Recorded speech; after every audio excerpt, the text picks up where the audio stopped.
총독이 바울에게 머리로 표시하여 말하라 하니 그가 대답하되 당신이 여러 해 전부터 이 민족의 재판장 된 것을 내가 알고 내 사건에 대하여 기꺼이 변명하나이다.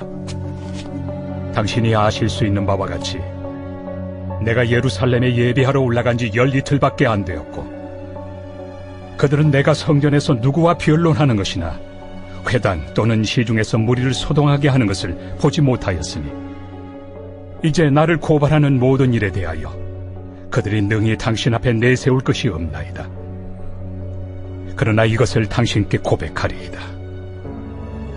나는 그들이 이단이라 하는 도를 따라 조상의 하나님을 섬기고 율법과 선지자들의 글에 기록된 것을 다 믿으며 그들이 기다리는 바 하나님께 향한 소망을 나도 가졌으니 곧 의인과 악인의 부활이 있으리라 함이니이다. 이것으로 말미암아 나도 하나님과 사람에 대하여 항상 양심에 거리낌이 없기를 힘쓰나이다. 여러 해 만에 내가 내 민족을 구제할 것과 재물을 가지고 와서 드리는 중에 내가 결례를 행하였고 모임도 없고 소동도 없이 성전에 있는 것을 그들이 보았나이다. 그러나 아시아로부터 온 어떤 유대인들이 있었으니 그들이 만일 나를 반대할 사건이 있으면 마땅히 당신 앞에 와서 고발하였을 것이요 그렇지 않으면 이 사람들이 내가 공회 앞에 섰을 때 무슨 옳지 않은 것을 보았는가 말하라 하소서. 오직 내가 그들 가운데 서서 외치기를 내가 죽은 자의 부활에 대하여 오늘 너희 앞에 신문을 받는다고 한 이 한 소리만 있을 따름이니이다. 벨릭스가 이 도에 관한 것을 더 자세히 아는 고로 연기하여 이르되 천부장 루시아가 내려오거든 너희 일을 처결하리라. 백부장에게 명하여 바울을 지키되 자유를 주고 그의 친구들이 그를 돌보아 주는 것을 금하지 말라 하니라. 여러분 반갑습니다. 오늘도 큐티로연은 기막힌 하루입니다. 본 말씀 사도행전 24장 10절부터 23절의 말씀입니다. 먼저 설교에 들어가기에 앞서서 여러분들도 듣다시피 저의 목 상태가 그리 좋지 않습니다. 제가 관리를 잘 못해서 좋지 못한 목소리로 설교를 전한 것을 죄송하게 생각하고 널리 이해해 주시기를 부탁드리겠습니다. 자, 그러면 이제 오늘 말씀으로 들어가서 바울은 이 유대인들에 의해 오늘 고발을 당해 총독 벨릭스의 재판을 받고 있습니다. 우리가 어제 큐티에서 보았던 것처럼 대제사장은 그의 변호인인 더둘로를 대동하고 이 바울의 죄를 고발합니다. 자, 그리고 오늘 본문에서는 바울의 변호가 시작됩니다. 바울은 더둘로가 이 바울에 대해 고발하는 모든 내용을 부인하죠. 그러나 다만 딱 한 가지 사실만은 이 바울이 확실하게 인정을 합니다. 자, 그것이 바로 오늘 14절입니다.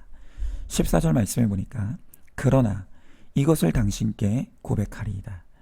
나는 그들이 이단이라는 도를 따라 조상의 하나님을 섬기고 율법과 선지자들의 글에 기록된 것을 다 믿으며 그랬습니다. 무슨 말입니까? 지금 바울은 나는 유대인들이 이단이라고 하는 예수님의 가르침을 믿고 그 가르침을 따르는 것 이거 하나만큼은 나는 확실하게 인정한다 라고 자신의 신앙을 고백하고 있습니다. 자, 그런데 오늘 바울은 이 자신이 믿는 예수님의 도에 관한 것 가운데서도 오늘 부활신앙을 언급합니다. 자, 그러면서 오늘 15절에 바울은 의인과 악인의 부활이 있으리라고 선포하고 있습니다. 바울은 예수님의 복음 중에서도 가장 최고의 복음은 부활신앙임을 확실히 믿었습니다. 여러분, 그렇다면 의인과 악인의 부활이란 무엇을 의미합니까? 또 이 부활을 믿는 것이 오늘 우리에게 갖는 의미가 왜 그렇게 중요한 것입니까?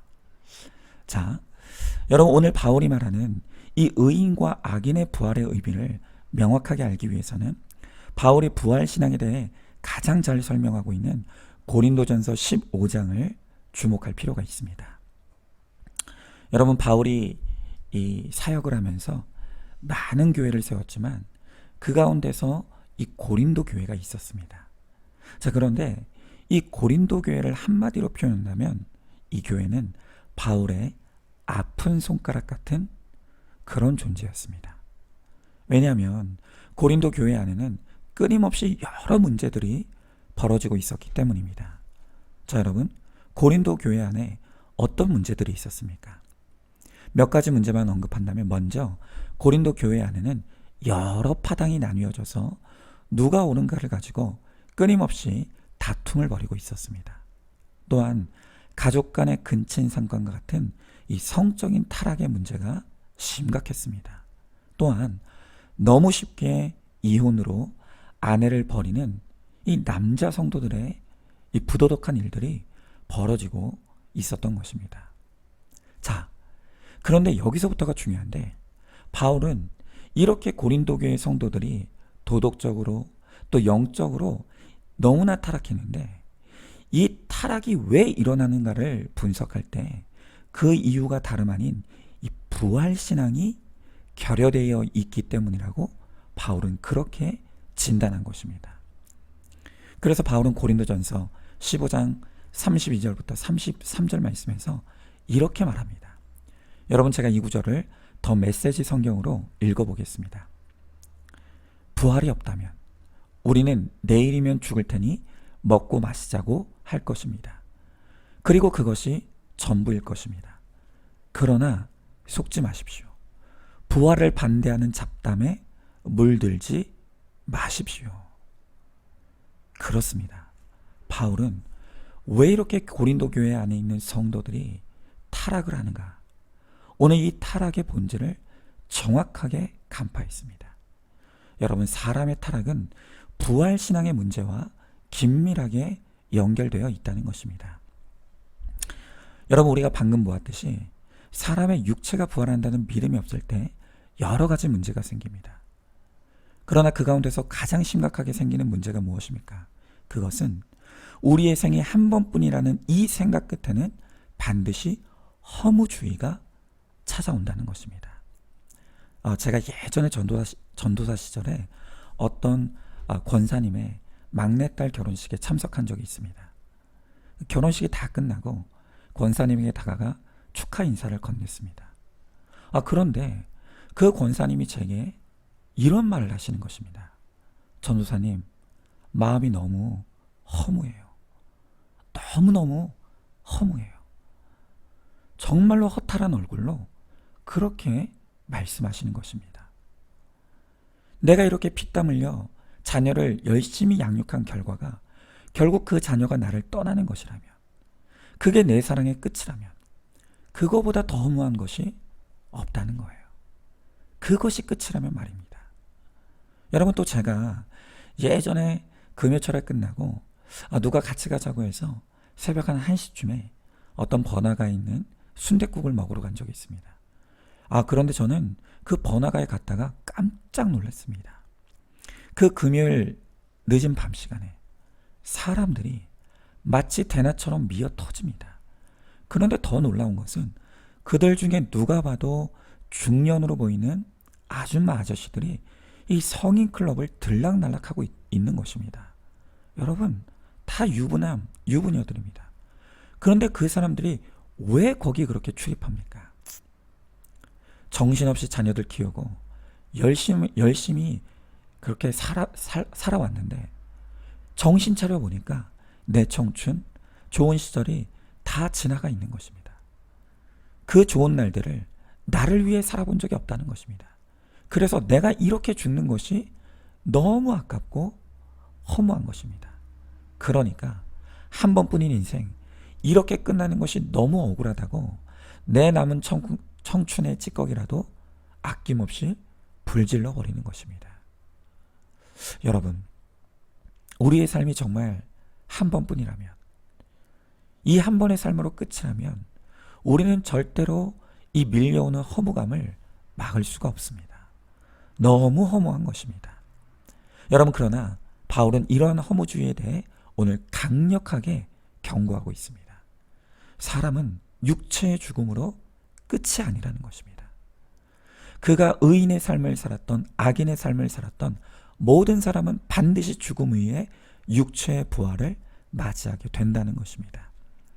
그리고 우리가 육신의 삶 가운데 행했던 모든 것들은 반드시 하나님 앞에 정확하게 판단받고 그 삶의 결론대로 각기 다른 영원한 운명을 맞이하게 된다는 것입니다.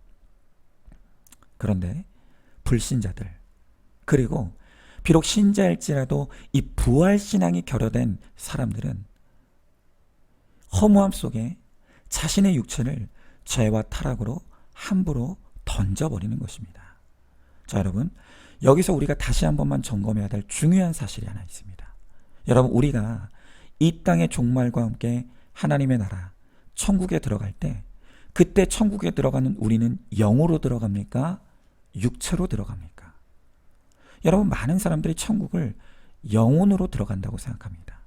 여러분, 그런데 그렇지 않습니다.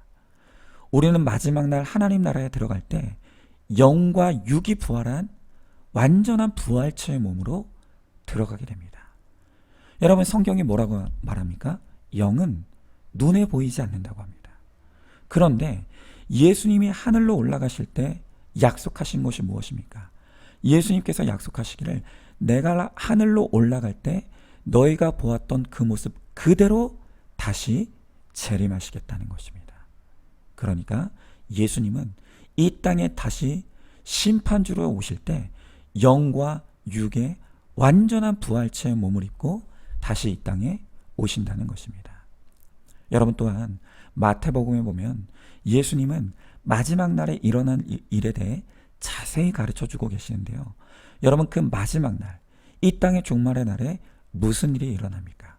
성경을 보면 먼저 죽은 자의 무덤이 열리고 죽었던 자들이 육신의 영원한 부활체의 몸을 입고 먼저 올림을 받는다는 것입니다. 그리고 예수님은 그들과 함께 산자들을 마중하러 나오는데 그 장엄한 모습을 우리가 눈으로 직접 보게 된다고 말씀하십니다. 여러분, 이 모든 성경의 말씀을 통해 우리가 알 수 있는 것이 무엇입니까? 그것은 우리의 구원이라는 것은 영혼만의 구원이 아니라 우리의 육체의 구원도 함께 이루어지는 것입니다. 우리는 예수님이 재림하시는 그 마지막 날에 우리의 영과 육이 완전한 구원과 회복을 입는 영화로운 구원을 받게 될 것입니다. 여러분, 그렇기 때문에 우리는 이 땅을 살아가면서 절대로 함부로 살아서는 안 되는 것입니다. 우리의 육신을 죄에 함부로 더럽히면 안 된다는 말입니다. 여러분, 오늘 사도행전 24장 16절에서 바울이 이렇게 말하죠. 이것으로 말미암아 나도 하나님과 사람에 대하여 항상 양심의 꺼리낌이 없기를 힘쓰나이다 그랬습니다. 여러분, 지금 바울은 내가 양심의 꺼리낌이 없기를 힘쓰는 이유가 있다고 말합니다. 여러분, 그 이유가 무엇입니까? 그것이 바로 부활이 있기 때문이라는 것입니다.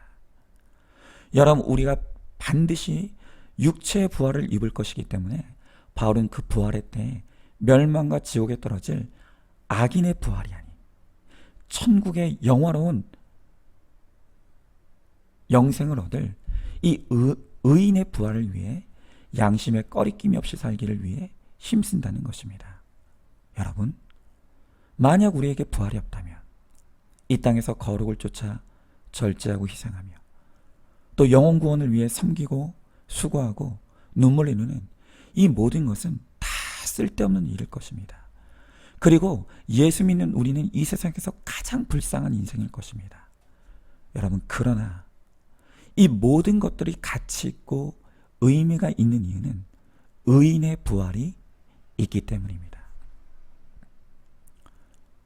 하나님은 우리가 거룩과 구원을 위해 이 땅에 쏟았던 모든 헌신과 수고, 눈물을 반드시 기억하십니다. 그리고 마지막 날에 그에 합당한 상이 있을 것임을 분명하게 약속하십니다. 여러분, 성경에 나와 있는 이 하늘의 상급, 우리가 누릴 기쁨, 이것이 다 우리 육체가 누리는 물질적인 개념입니다. 우리의 육체의 모든 고생과 수고, 또 우리가 이 땅에서 주와 복음을 위해 헌신했던 그 모든 것들은 우리 부활한 육체가 받는 보상이라는 것입니다.